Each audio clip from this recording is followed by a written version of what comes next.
بسم اللہ الرحمن الرحیم. Welcome to Fasih educators daily حدیث.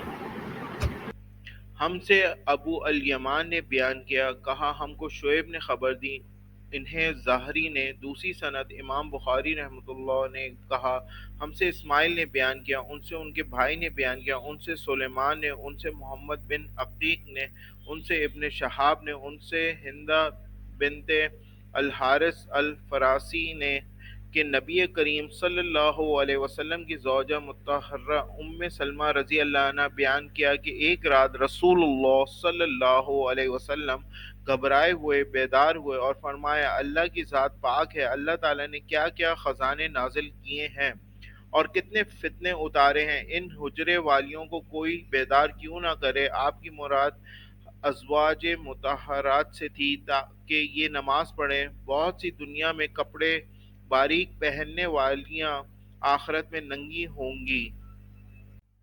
Narrated Salama, the wife of Prophet Allah's apostle, woke up one night in a state of terror and said, Subhan Allah, how many treasures Allah has sent down, and how many afflictions have been sent down. Who will go and wake the lady dwellers, wives of Prophet, up of these rooms for prayers? He meant his wife so that they might pray. He added, a well-dressed soul in this world may be naked in the hereafter. Thanks for watching. Please subscribe our channel Fasih Educators.